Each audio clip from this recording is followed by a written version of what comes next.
ঠিক আছে শামসু সরাসরি সরকার আগে থেকে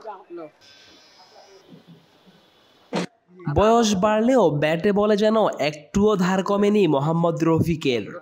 বিজয় দিবসে বিসিবি আয়োজিত প্রীতি ম্যাচে অলরাউন্ড পারফর্ম করে জিতলেন সেরা খেলোয়াড়ের পুরস্কার। বল হাতে ১৩ রানে ২ উইকেট, ব্যাট হাতে ৩৬ বলে ৫৮ রানের ইনিংসে মনে করিয়ে দিলেন পুরনো রফিককে। খেলা শুরুর আগে শহীদ জুয়েল একাদশের মোহাম্মদ রফিকের হাতে জাতীয় পতাকা, সাথে বাজছে জাতীয় সঙ্গীত। ম্যাচ শেষে জাতীয় দলের সাবেক এই ক্রিকেটারের হাতেই উঠল সেরা খেলোয়াড়ের পুরস্কার। প্রতি বছরের ন্যায় বিজয় দিবসে সাবেক ক্রিকেটারদের নিয়ে মুক্তিযুদ্ধে শহীদ হওয়া ২ ক্রিকেটার মুশতাক ও জুয়েলের স্মরণে প্রীতি ম্যাচ আয়োজন করে বিসিবি।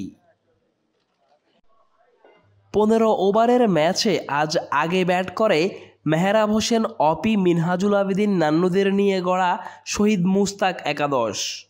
৫ উইকেটে তাদের সংগ্রহ ১২৮ রান। ১৬ বলে সর্বোচ্চ ২৫ রান হান্নান সরকারের ব্যাটে।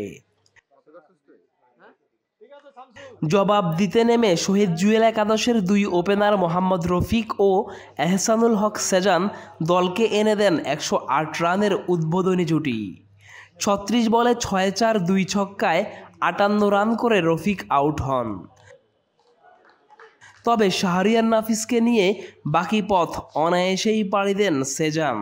৪ বল হাতে রেখে ৯ উইকেটের জয় পায় শহীদ জুয়েল একাদশ।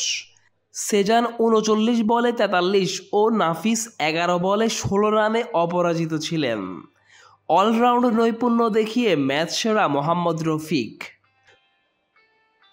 জয় পরাজয় ছাপিয়ে এই ম্যাচের মূল উদ্দেশ্য থাকে সাবেক ক্রিকেটারদের মিলন মেলা ও বিজয় দিবস উদযাপন। পুরো আয়োজনেই ছিল তারই ছাপ। একে অপরের সাথে আড্ডা দেওয়া, গল্প করা আর ছবি তোলাতেই ব্যস্ত সময় কেটেছে। সাথে ব্যাটে বলের লড়াই তো ছিলই। অসংখ্য ধন্যবাদ এই পর্বে যারা আমাদের সাথে সম্পৃক্ত ছিলেন। Nazmul Tareq, Daily Cricket. ধন্যবাদ সবাইকে, মহান বিজয় দিবসের শুভেচ্ছা। Thank you very much.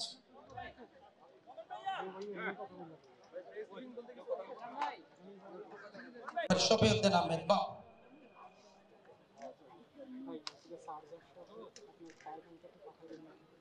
আমরা একটু উৎসাহিত করতে চাই, অনুপ্রাণিত করতে চাই। ফাহিম মুনতাসির শোভে, গাজী আশরাফ হোসেন লেপো, হাসানুজ্জামান ঝড়ু, হাসিবুল হাসান শান্ত। একটু করতালি দিয়ে অভিনন্দন জানাতে চাই যাদের হাত ধরে বাংলাদেশের ক্রিকেট আজকের এই অবস্থানে, তারাই এই প্রীতি ম্যাচে প্রতি বছর দুটো যে উৎসব, মহান স্বাধীনতা দিবস